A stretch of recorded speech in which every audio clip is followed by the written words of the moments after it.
Well, greetings everybody. Great to be with you once again. And our thought for today comes out of Acts 26 verse 2, where the Apostle Paul makes this statement. He says, I consider myself fortunate, or other translations say, I think myself happy. And the context for this is the Apostle Paul, who's been persecuted, bullied, lied about. He's been falsely accused, misunderstood, denied natural justice. Everything was going against him. And so he appeals to the highest court in the land to make his case. And he gets the opportunity to speak to King Agrippa and to actually share his testimony. And I love that the thought that he considers himself fortunate that he gets this opportunity. And it was actually partial fulfillment of a prophecy that had been over his life that we read about in Acts chapter 9, where it says, go, for he is a chosen vessel of mine to bear my name before Gentiles, kings, and the children of Israel. So I think Paul, early from his Christian experience, had this prophetic sense that he was going to be destined to speak in front of important and intimidating type people. Maybe you've got a prophetic promise that's been spoken over your life that's lain dormant for a time.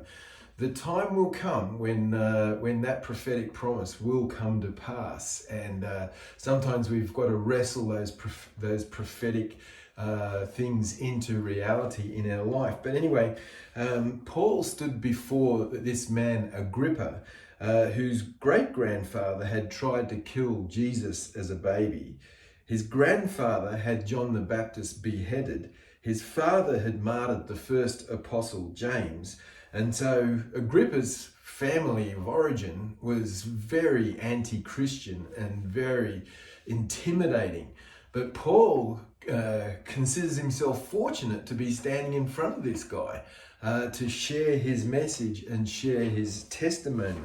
And in the face of intimidation, Paul, the most Jewish of Jews, leans on his heritage, and he would have read in the Psalms, and in particular in Psalm 119, verse 46, it says this, I will speak of your testimonies before kings, and I will not be ashamed.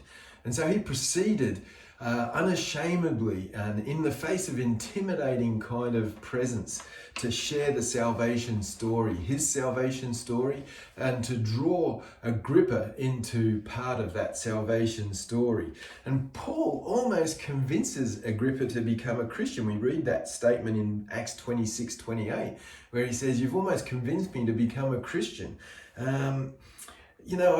I think about the times when I've considered myself fortunate to speak in front of people about the salvation story, whether it's been a crowd or a few people or one person.